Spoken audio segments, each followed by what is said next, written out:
The ink of history often stains the pages of the past with the blood of those who were never meant to be heard. Before we pull back the heavy velvet curtain covering the clandestine operations that shattered the foundation of the Confederacy, consider subscribing to the Ink of History for a deeper journey into the shadows of the American experience. Imagine a stifling night in Richmond, Virginia, in the year 1863. The air is thick with the scent of damp earth, wood smoke, and the metallic tang of impending violence. A woman stands in the kitchen of the Confederate White House. She is invisible to those around her, a fixture in the background, a shadow draped in an apron. Her name is Mary Bowser. To the eyes of the Southern elite, she is merely property, a silent domestic servant with a lowered gaze. But beneath that silent exterior, her mind is a razor, processing every whispered word, every frantic map, and every movement of the Confederate leadership. She is not just a servant. She is a master of intelligence, the tip of a spear aimed directly at the heart of the rebellion. While the generals mapped out their grand strategies in mahogany-lined offices, Mary Bowser was memorizing the contents of their letters and the logistics of their movements. She was the ghost in their machine, the silent architect of their downfall. This is not merely a story of war. It is a story of how the most marginalized minds in a nation turned the tables on their oppressors, using the very structures designed to enslave them as conduits for their liberation. How could a woman, denied the right to read or write by law, become the most effective spy in the American Civil War? The answer lies in the profound underestimation of the human spirit by those blinded by their own prejudice. The fabric of American society in the mid-19th century was woven with the thread of forced labor, a system built on the premise that power could be maintained by stripping the humanity from those subjected to it. Yet, this system contained a fatal flaw. The enslavers relied on the labor of the enslaved to sustain their daily existence, bringing them into the inner sanctums of their homes, their offices, and their war rooms. They forgot that human intelligence cannot be shackled. Elizabeth Van Lew, a Richmond socialite and staunch abolitionist, recognized this secret potential within her own social circle. She understood that while the Confederate authorities looked through their servants, they did not look at them. Driven by a quiet, burning conviction, Van Lew began to cultivate a network of informants. She reached out to those living in the heart of the Confederate capital, individuals who moved through the city with purpose, often ignored by the masters of the house. Mary Bowser, who had been sent to the North for an education by a humanitarian master before returning to the South under the guise of servitude, became the centerpiece of this operation. She was the perfect vessel for the mission. Literate, highly intelligent, and possessing an extraordinary photographic memory. When Mary Bowser walked into the Confederate White House, she wasn't just working. She was recording history. The strategy of this clandestine group was built on the concept of radical invisibility. They utilized a coded language of gestures, laundry hung in specific patterns, and messages hidden in plain sight. They knew that a slip of the tongue meant a gruesome death, yet the risk was the only currency available to them in a land that claimed ownership of their lives. Mary Bowser would stand in the parlor, cleaning the silver or tending the hearth, while Jefferson Davis and his cabinet debated the deployment of troops and the securing of supplies. They spoke as if she were a piece of furniture made of wood or stone. They were wrong. Every evening, she would retreat to the kitchen or the shadows of the garden, where she would relay the information to Elizabeth Van Lew.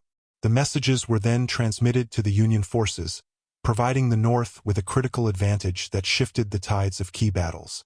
It was a game of shadows played on a global scale. The mystery of their success lay in the consistency of their performance. They lived two lives simultaneously, one where they bowed their heads to the masters of the South, and another where they held the fate of the Confederacy in their palms.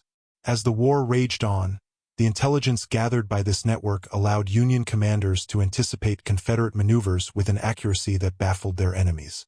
They believed their positions were secure, their secrets unassailable, and their plans shrouded from the prying eyes of the North.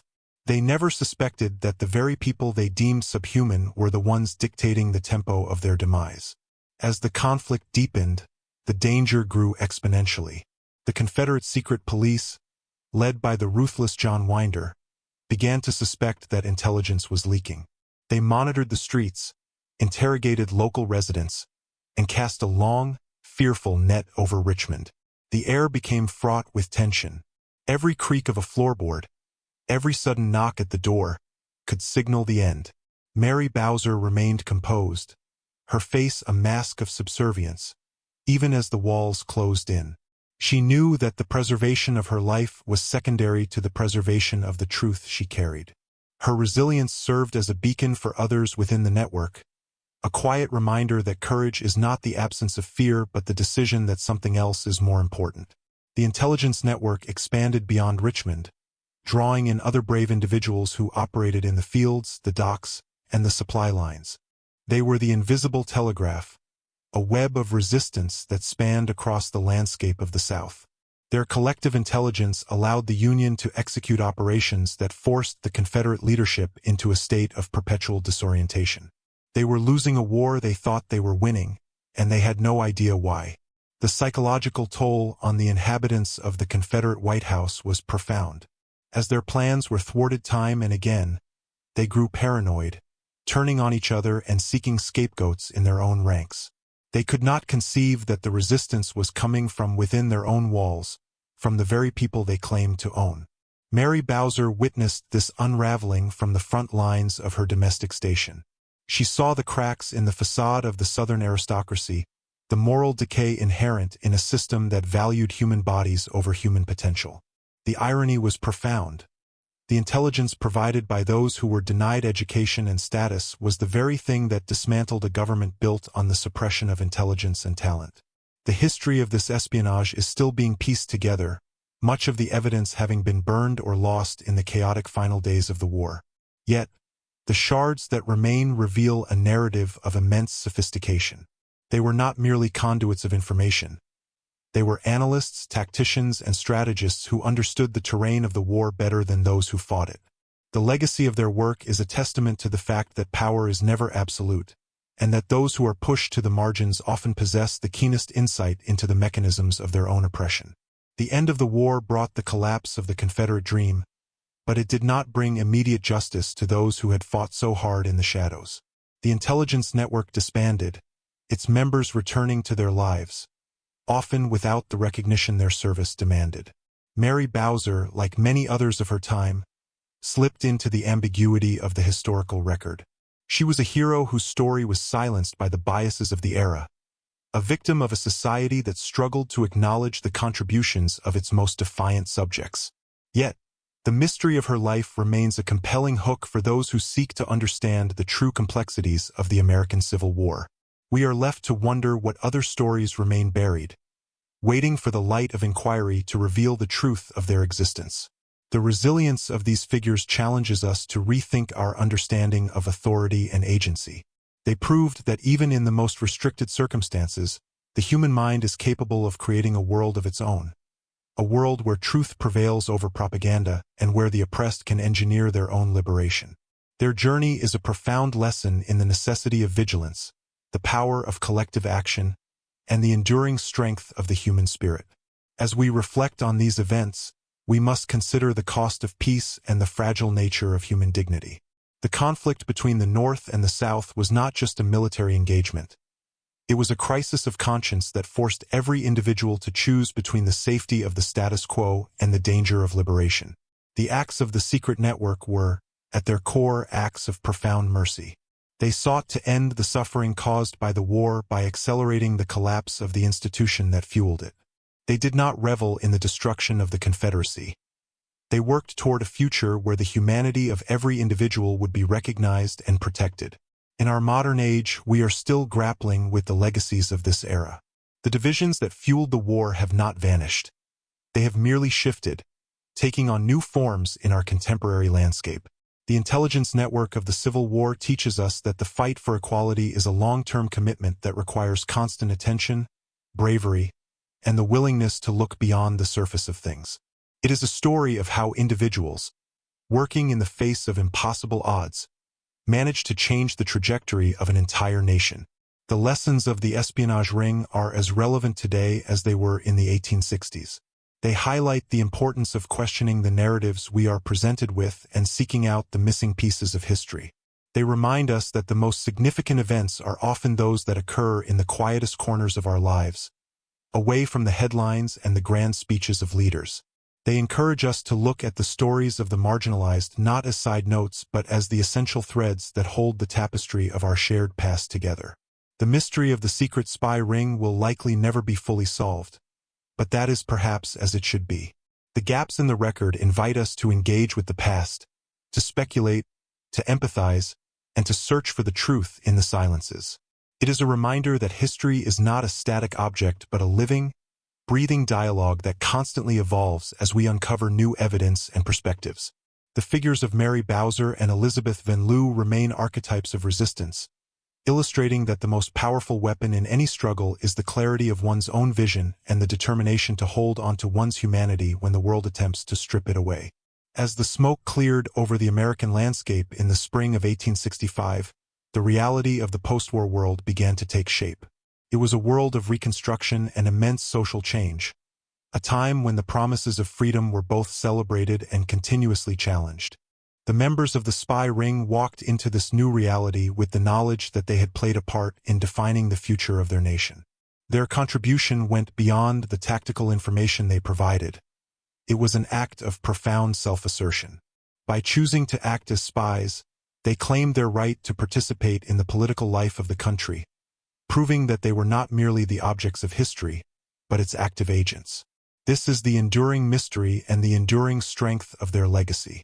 They were the authors of their own liberation, the architects of a secret resistance that transformed the battlefield into a theater of moral consequence.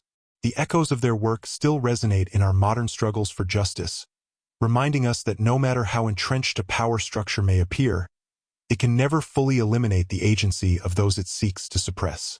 In conclusion, the story of the Hidden Intelligence Network is a testament to the power of the human spirit to overcome even the most daunting of obstacles. It is a narrative that challenges the traditional accounts of the Civil War, bringing the voices of the marginalized to the forefront of our collective memory. The life of Mary Bowser serves as a bridge between the past and the present, inviting us to contemplate the nature of freedom and the responsibilities we have to one another. Her story is a reminder that the ink of history is never dry, and that we all have a role to play in continuing the work of building a more just and equitable society. As we look back on these events, let us honor the courage of those who dared to act, the intelligence of those who dared to think, and the resilience of those who dared to hope. Thank you for joining us on this exploration into the shadows of the American experience. If this journey through the hidden history of the Civil War has resonated with you, consider subscribing to the Ink of History for more deep dives into the stories that redefine our understanding of the past. Your support allows us to continue unearthing the truths that have long been hidden in the dark. Together, we can keep the conversation going and ensure that the stories of the past continue to shape our vision for the future. The fight for truth is an ongoing endeavor, and your curiosity is the engine that drives it forward. May we always be seekers of the truth, even when the path is shrouded in the mists of time. Yet, to truly grasp the magnitude of what Mary Bowser and her clandestine cohort achieved, one must look beyond the singular heroism of the individual and examine the intricate tapestry of the intelligence apparatus that operated beneath the Southern soil. It was not merely a matter of eavesdropping on generals or deciphering coded telegrams. It was a sophisticated, high-stakes game of psychological warfare that utilized the very social architecture of the Confederacy against itself. The prevailing ideology of the time, rooted in the arrogance of white supremacy, became the primary blind spot of the Southern leadership. They moved through their own parlors, offices, and command centers with an implicit assumption of invisibility. Because they perceived the enslaved population as little more than chattel, devoid of intellectual capacity or political consciousness, they spoke freely in the presence of those who served them. This was the foundational flaw that allowed the resistance to thrive. Consider the domestic space, a realm the Confederates deemed domestic and trivial, as the true engine room of the war effort. Every tray of tea delivered, every coat brushed, and every floor polished was an opportunity for data extraction. The intelligence network functioned like a vast human telegraph system, where information was digitized into whispers and transmitted across miles of plantation roads and city streets. To understand this, one must consider the sheer logistical complexity of managing such a system without the luxury of modern encryption. They relied on a sophisticated understanding of human behavior, utilizing a lexicon of coded language, hand signals, and timing that bypassed the scrutiny of overseers and guards alike. It was a masterclass in covert communication, conducted under the constant threat of the lash or the gallows. Furthermore, we must address the intellectual discipline required of these agents. Mary Bowser, educated in Philadelphia and exposed to the radical abolitionist circles of the North, brought more than just literacy to the table. She brought an analytical mind capable of synthesizing disparate pieces of raw intelligence into actionable strategic insights. When she stood in the Confederate White House, she was not merely looking. She was assessing. She tracked the movement of supplies, the fluctuating morale of the high command, and the subtle shifts in policy that signaled impending military maneuvers. This was not a passive role.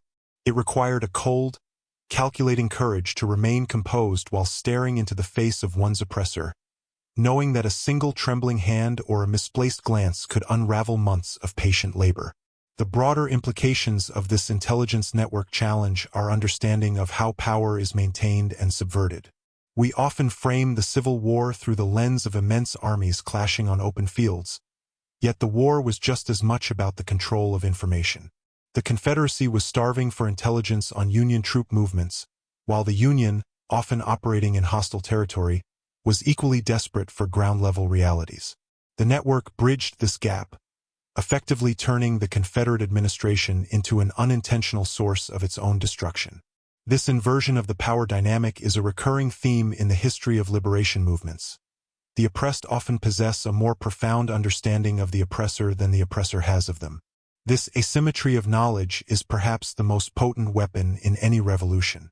As we move deeper into this exploration, we must also acknowledge the role of those who provided the infrastructure for these agents. There were safe houses, secret routes, and sympathetic voices scattered throughout the South, forming a hidden geography of freedom. This network was not monolithic. It was a constellation of disparate groups and individuals who shared a common goal. Some were motivated by the immediate desire for personal liberty, while others were driven by a broader political vision of a nation purged of the stain of slavery. The internal debates and tensions within this movement would have been intense. Balancing the needs of immediate survival with the risks of long-term strategic operations required a level of consensus building that is rarely acknowledged in traditional accounts of the war. We also find that the legacy of this network extends into the evolving landscape of military intelligence. Many of the techniques employed during the 1860s, the use of codebooks, the grooming of assets, the strategic use of double agents, and the exploitation of social biases, remain cornerstones of contemporary intelligence work. The ingenuity displayed by those in the shadow network proves that technology is secondary to the human element. Even in an era of satellites and digital surveillance, the core principles of the tradecraft, persistence, observation, and the ability to operate within the cracks of an adversary's awareness remain unchanged. Mary Bowser and her colleagues were, in effect, the pioneers of a field that would eventually become a pillar of modern statecraft. However, we must avoid the temptation to romanticize these efforts. The cost was immense. Many of those who played a role in this network were never officially recognized, and many more perished before the war's end, their contributions buried in mass graves or scrubbed from the ledgers of history. To remember them is to confront the reality that the pursuit of justice often requires a solitary and dangerous path. It leaves us with a profound question. What are we willing to risk for the values we claim to hold? The stories of these individuals are not just historical artifacts. They are mirrors held up to our own convictions. They force us to examine our own level of engagement with the social and political crises of our time.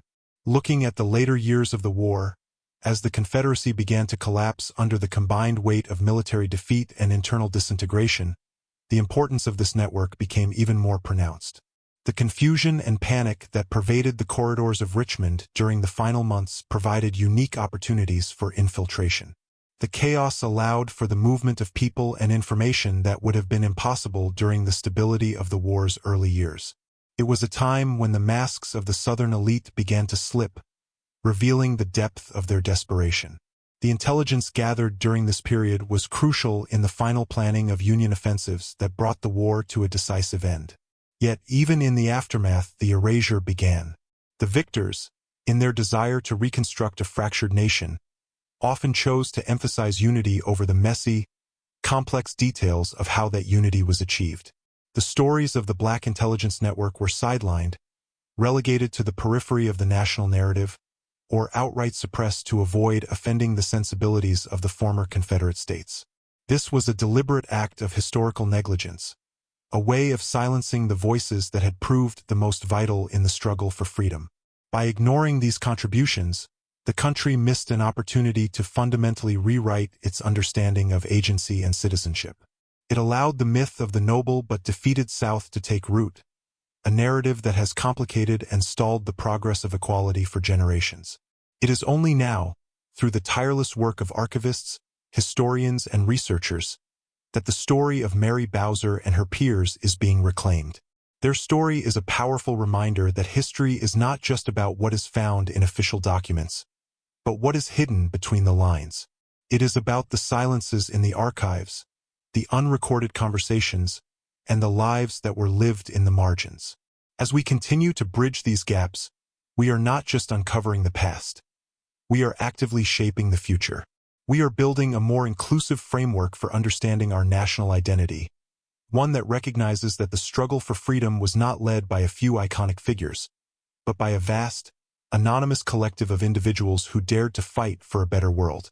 As we look toward the future of this investigation, there are still countless threads left to pull. The role of women in the intelligence war, the specific methodologies of communication used by the enslaved, and the internal dynamics of the various resistance groups are all areas that require further study. Each new discovery has the potential to alter our perception of the Civil War, moving us closer to a version of history that acknowledges the full spectrum of human experience during that tumultuous time. This is not a sedentary academic pursuit. It is a vital part of the work of reconciliation and justice. By giving voice to the voiceless, we are honoring the debt we owe to those who risked everything to ensure that the promise of the nation's founding could eventually reach all its people. Our journey through this hidden history has also revealed the fragility of democracy. The ease with which the Confederacy was able to mobilize its society for the defense of slavery shows how deeply ingrained systems of power can manipulate the collective consciousness. It serves as a warning that vigilance is the necessary price of liberty. The intelligence network was not just fighting the Confederacy. They were fighting a mindset that sought to exclude them from the human family. Their struggle is the struggle of every generation that has had to fight for the recognition of its basic rights. It is a reminder that power, while formidable, is never static, and that it is always subject to the actions of those who refuse to accept their assigned place in the world.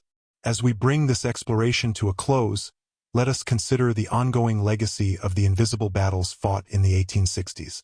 The principles that Mary Bowser and her fellow agents embodied, courage in the face of overwhelming odds, the strategic use of information, and the unwavering commitment to the cause of justice, are as relevant today as they were then.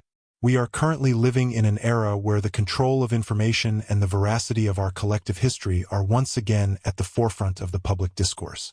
The struggle for truth is a constant, and the lessons of the past provide the foundation upon which we can build a more resilient and informed society. May the story of the Hidden Intelligence Network continue to inspire us to be seekers of that truth, and may we remain ever committed to the cause of freedom, both for ourselves and for those who have yet to have their stories told. The work continues, the history is being written, and the power of the human spirit to shape its own destiny remains the most potent force in the world. Thank you for walking this path with us, and may the echoes of these brave souls continue to guide our understanding of what it truly means to be free. The ink is still wet, and the next chapter is ours to write together. To fully grasp the magnitude of these hidden operations, one must look beyond the individual heroism and examine the architectural ingenuity of the espionage network itself. It was not merely a collection of brave souls operating in isolation, but a sophisticated, decentralized intelligence apparatus that functioned with a level of agility that the entrenched Confederate military establishment could never quite comprehend. They assumed that the people serving them in their homes and offices were invisible, a fatal miscalculation born of racial arrogance. This perceived invisibility was, in fact, the greatest tactical advantage the Union ever possessed. By dismissing the humanity of their domestic servants and forced laborers, the Confederate leadership effectively allowed a stream of high-level intelligence to flow directly out of their most secure chambers. Consider the psychological toll of this existence. Every piece of information whispered in a hallway or retrieved from a discarded ledger required the practitioner to occupy a space of constant, high-stakes duality. To be an operative was to perform a perpetual pantomime of servitude, while the mind was processing data that could shift the momentum of an entire theater of war. This required a profound compartmentalization of the psyche. It was a life lived in the shadows of one's own reality, where a flicker of genuine emotion or an ill-timed glance could result in not just personal ruin, but the unraveling of a network upon which thousands of lives depended. We must appreciate the sheer intellectual endurance required to maintain this facade, day after agonizing day, under the crushing weight of a society that sought to erase one's autonomy entirely. This brings us to the broader implications of intelligence work during times of systemic oppression. When the state itself is constructed upon the exploitation of human beings, the act of gathering information becomes an act of subversive liberation. The intelligence gathered by these networks did more than just provide military coordinates or logistics. It served as a mechanism for reclaiming the narrative of the war. For too long, the historiography of the American Civil War was dominated by grand military maneuvers and the personalities of high-ranking generals. Yet, the true pivot point of the conflict often occurred in the quiet, overlooked spaces where the marginalized turned the tools of their oppression against their masters.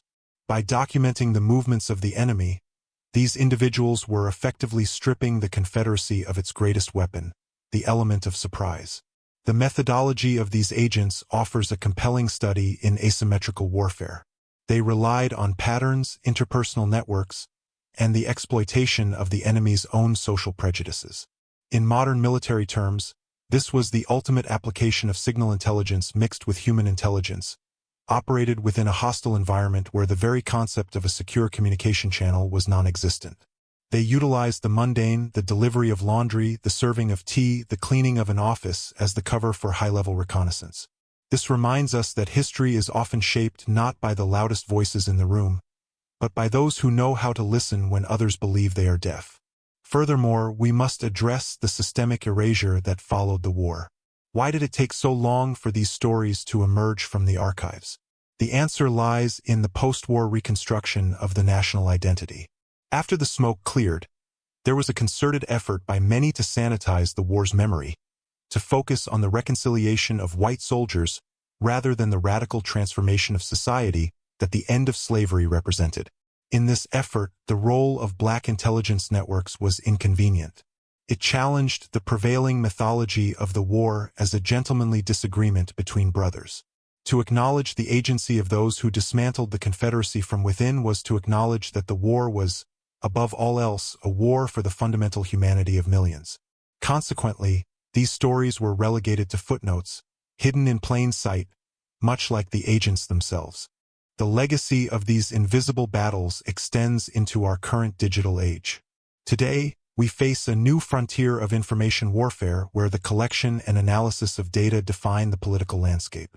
We see the same fundamental questions being asked. Who owns the information? To what end is it used? And, perhaps most importantly, how do those who are marginalized by current systems of power utilize the tools of information to challenge their status? The digital age has democratized the ability to gather and disseminate truth, but it has also created a deluge of noise that can be just as effective at suppression as the censorship of the past. The lesson of the 1860s is that the truth is a weapon, but only when it is verified, organized, and strategically placed. We must also confront the ethical complexities inherent in this form of espionage. Was the deception justified? In the context of a struggle against the institutionalized degradation of human life, the answer becomes clear. When a system is inherently unjust, adherence to the rules of that system is not a virtue but a form of complicity. The agency exercised by these individuals represents a moral imperative that transcends the laws of the land. They were essentially creating a new moral order, one in which the survival of the Republic and the freedom of their people outweighed the temporary stability of the Confederate administration. This is the cornerstone of revolutionary action, the realization that when the law is a tool of oppression, justice must be sought outside of it. As we continue to peel back the layers of this history, we find that the network was far more expansive than we once thought. It crossed state lines, bridged the divide between the enslaved and the free, and connected the front lines to the political nerve centers in Richmond and Washington. It was a testament to the organizational brilliance of people who were denied formal education and social standing. We are seeing a shift in how we perceive the Civil War, moving away from a top-down focus and toward a more granular, human-centric understanding of how the war was actually won. This is not just a matter of academic interest. It is an act of historical justice. The story of the invisible network also challenges us to consider our own roles in the present. In a society that is increasingly polarized, where objective reality is often at the mercy of partisan agendas, the commitment to truth is an act of courage. It is not always easy to stand against the tide, to verify the facts, and to reject the narratives that are designed to keep us divided. Yet, this is exactly what the agents of the 1860s did. They did not have the luxury of convenience. They acted because they understood that the future of their children depended on the actions they took in the present. We are the beneficiaries of their courage, and we have a responsibility to ensure that the work of enlightenment continues. Looking back at the trajectory of this intelligence gathering, one cannot help but notice the profound role of resilience. Time and again, the network was threatened. Exposure lurked behind every corner, and betrayal was a constant shadow. Yet the commitment remained. This resilience was not merely a matter of survival. It was a matter of belief. They believed in the possibility of a different kind of world, one where the color of one's skin did not dictate the boundaries of one's life. This belief was the fuel that sustained them, the intangible force that kept the network operational even when the odds were stacked against them. It is perhaps the most enduring lesson they left behind, that the most powerful weapon in any struggle is a conviction that is rooted in justice. As we move forward, let us contemplate the future of historical research in this area. We are currently utilizing technologies that would have seemed like magic to those in the 1860s: digital archives, collaborative crowdsourcing, and advanced data analytics. These tools are allowing us to map the networks of these agents with unprecedented precision, filling in the gaps that were left by the deliberate omissions of the past. It is an exciting time for history, as we are finally able to give names and faces to those who have remained anonymous for over a century. This work is essential because it restores the dignity of these individuals and ensures that their contributions are woven into the larger tapestry of human progress. There is also a profound beauty in the silence that many of these agents maintained even after the war. Many never sought accolades. They returned to their lives, content in the knowledge that they had played their part in the great turning of the tide. This humble dedication is a model of service that is rarely seen in our modern, fame-obsessed culture. It reminds us that there is a quiet power in acting for the sake of the greater good, without expectation of recognition or reward. The rewards were found in the freedom of their people, in the preservation of the Union, and in the quiet satisfaction of having been on the right side of history. As we conclude this reflection, let us carry the essence of their story with us. It is a story of transition, of the ways in which human beings can rise above the most restrictive circumstances to shape the course of history. It is a story that proves that power is not just held in the hands of those with the titles and the armies, but in the hearts and minds of those who refuse to be silenced. The architecture of history is constantly being rebuilt, brick by brick, by the actions of every individual who chooses to stand for what is right. We must also be aware that the struggle for information is cyclical. The freedom we enjoy today is fragile, built upon the sacrifices of those who came before us. If we are to honor them, we must remain engaged, vigilant, and committed to the pursuit of truth. We must be willing to look beyond the obvious, to question the accepted narratives, and to hold those in power accountable. The intelligence network of the 1860s reminds us that there is always a way to make a difference, regardless of one's station in life. The ink is indeed still wet, as the process of understanding our past is never truly finished. Every generation adds its own perspective, its own discoveries, and its own interpretations to the history that is written. Let us be a generation that values the truth, that cherishes the struggle for freedom, and that recognizes the dignity of those who worked in the shadows to light the way for the future. The echoes of these brave souls are not just whispers from the past. They are calls to action for the present and the future. In the final analysis, the story of the Hidden Intelligence Network is a story about the triumph of the human spirit. It is a testament to the fact that no system of control can ever fully extinguish the human desire for freedom. It is a reminder that when people come together, united by a common purpose and armed with the truth, they possess the power to move mountains and change the world. May we all be empowered by this knowledge, and may we continue to walk the path of freedom with the same courage and resolve that guided those who came before us. The journey continues, the story evolves, and the light of truth continues to push back the darkness. We are the stewards of this legacy, and it is our task to ensure that it remains a guiding force for all who seek liberty and justice for all. The foundations have been laid. The structure of our future is being built now. Let us build it with the same unwavering commitment to truth that allowed these hidden agents to change the destiny of a nation. This is our duty, our privilege, and our final, enduring task. As the echoes of the past fade into the vibrancy of the present, let us move forward with the clarity of vision they provided, always seeking, always learning, and always striving for a more perfect realization of our shared human rights. The struggle is never over, but with the strength of our history behind us, we are more than equipped to face whatever the future holds. May their courage be our guide, and may the truth always be our compass in the vast, complex, and ever-changing world we call home. We leave the shadows of the 1860s behind, but we carry their light into the future, a beacon of hope and a testament to the enduring power of the truth.